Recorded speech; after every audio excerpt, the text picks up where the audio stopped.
Hi everyone, welcome back to Lockdown Lessons Part 22. With me today, I've got Steve Burnett from Compact and Bale Limited. So firstly, I just wanted to say a big hello to you, Steve. Hello, Phil. Good to see you, mate. Yeah, thank you very much for having me on.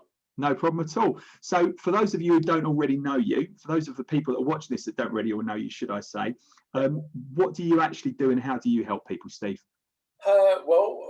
We're a waste and recycling company. I think we're probably an equipment-led waste and recycling business. So our aim is to introduce the use of equipment that compacts, bales, shreds, makes smaller, makes less expensive the disposal of your waste.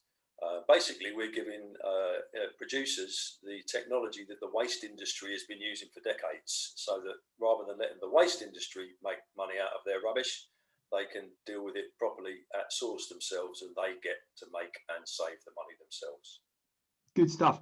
So if you could cast your mind back to March the 23rd then, which is the beginning of the first lockdown, if you remember that far back, yeah. At what point did you sort of think there was going to be a problem commercially, Steve? Well, I think, yeah, I mean, once lockdown hit and, the streets were empty and the shopping centres were closed, we deal with a lot of shopping centres and places where there are public, where there's rubbish, the O2 Centre, places like that. A lot of our clients rent equipment from us, and it's when the rental bills stopped getting paid and many of our customers approached us saying, could they take a rental holiday? A little bit like you can take your mortgage holiday from the bank that's got billions and billions of pounds. Many of our clients, quite big clients, but they have looked to take rental holidays from their equipment hire, which has been a challenge. So, yeah. And how have you actually had to adapt to that challenge then, Steve? It's been a tough year. I've got to be honest. We've had to make some horrible decisions. We've had to look at our staffing levels. We furloughed 4 out of 12 people in the team to start with, and have ended up making those guys redundant at the end of the first furlough period, which is never a nice thing to have to do, but sometimes you do have to make decisions that let the whole business survive. We've stopped paying dividends. I have some other shareholders in the business as well, myself. When the world's going well and your business is making money, you can enjoy a decent level of income, kind of thing. By no means a rich man, but a sensible level of income.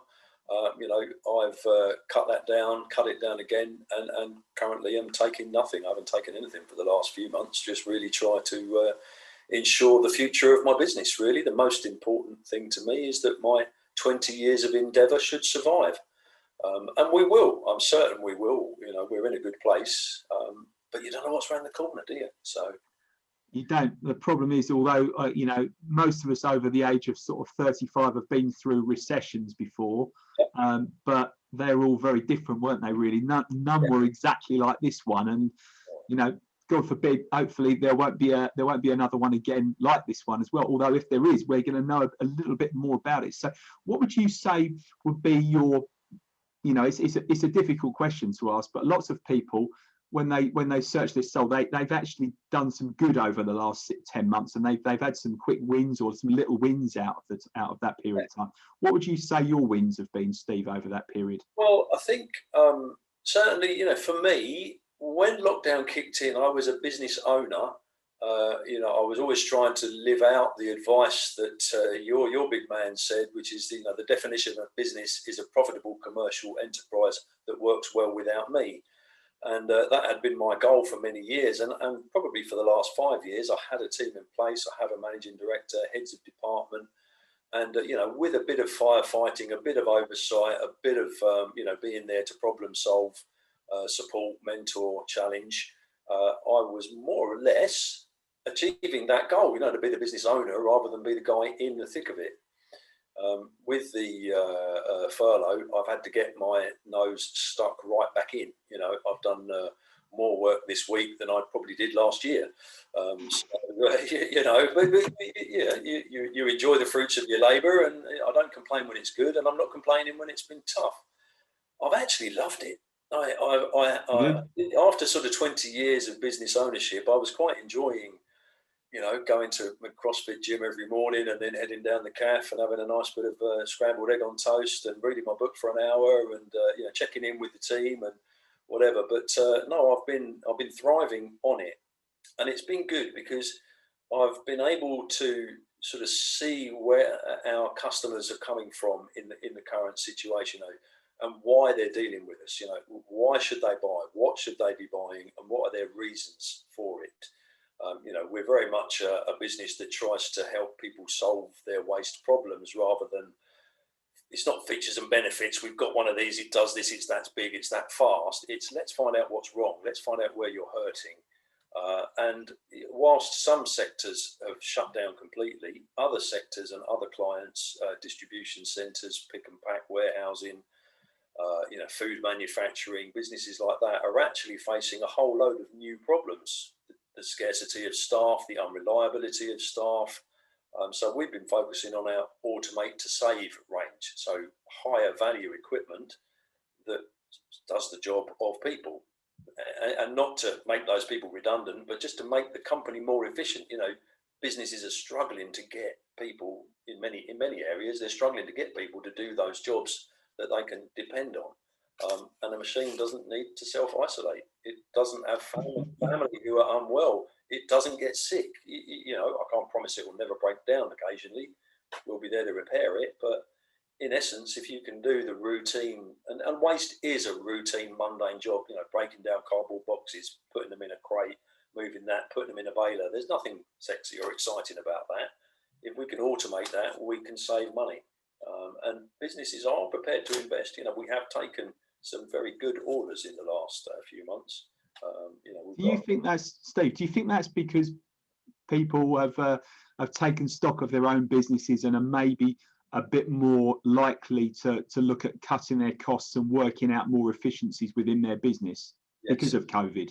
Yeah, absolutely. I think people are aware of the fragility of manpower, of people, of homeschooling your kids, all of those things that now people's priorities and challenges have really changed.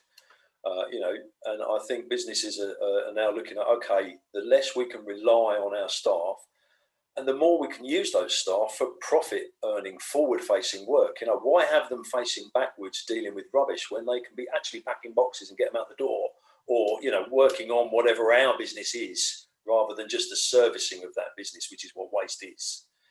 So I think, yes, the businesses that are in a good place are investing in the future. And our job is to try and give them the right options to invest in. So, okay, so if we fast forwarded 12 to 24 months, and let's say Compact and Bale are in a better position than they were before we went into the initial lockdown, and you are able to step away from the business again, enjoy your scrambled egg down the cafe and work out and read as much as you like. Will you return? A big question, I suppose, Steve, is are you going to return to your old life exactly, or are there going to be changes going forward that once the business is back running like you want it to be run? Good question. I haven't really thought about that much going forward. To be honest, I've had my head so set in what we're doing, website branding, marketing, who our customers are. That's been such a big question for me. Who are our customers and why? And there's so much work we need to do as a business. I haven't thought forward that much, but I think I probably won't go back to being quite so non-involved as I was. To be fair, I think through some of the stuff that's happened just in my own life, being a human being, a divorce, a couple of other things, I'd kind of lost my way a little bit and was kind of cruising and letting the business coast. But getting my feet back under the table and myself back behind the desk, albeit it is my home desk in my virtual beta world rather than the office, I have been enjoying it. And I know that my team have been thriving and enjoying that, leadership, again, the vision, if you like, the encouragement, the challenge. I'm sure they think I'm a pain in the backside some days, but at the end of the day, we are surviving, we're winning in a difficult market, and I fully expect us to come out of this stronger. So, yeah, I don't think I'll quite go back to my old ways. I may not book a CrossFit class every morning, perhaps just 3 mornings a week. To hear. So I suppose the final two questions for you. The first of the final two is if there's anyone watching this now that is your ideal customer or might know who your ideal customer is, what would your ideal customer look like? Well, our customers vary massively from the pet shop on the high street up to big brands like IKEA, Monsoon, Peacocks, the O2 set, all sorts of places. So, you know, my ideal customer is someone that's looking at their waste and they're not happy with what they're spending on it, how much labour they're applying to handling it. They know they're being efficient, and possibly that they're not doing the right thing with it from an environmental perspective, that they'd like to reduce their carbon footprint. You know, that they're looking and thinking, we could do this better, but we're not quite sure how to, or we haven't got the time and the headspace experience to invest in it. Yeah, that's where we come in. We come in, ask a whole load of questions, walk them through the process. We draw their waste map, and then we help them work out the waste system that would suit them best. Consider the investments that are needed for time, effort, equipment potentially, and then help them write their waste manual and make it a standard operating procedure. If a business can consider its waste as one of its products rather than just rubbish, get it in the skip, then, you know, we've changed their mindset, and that's when it really all starts to sing, you know, and work beautifully together. So if you're looking and you're not happy with what you're doing, you think it could improve, you don't like the bills you're paying, do you like signing those invoices off for, you know, 2,000, 3,500, 5,000 pounds a month to whichever skip company you're dealing with? Well, if you're not happy, I'll be happy to have a look at it with you. So lovely, that's fantastic news. So just finally then, Steve, if anyone wants to get in contact with you or the business, what's the best way they can get in contact?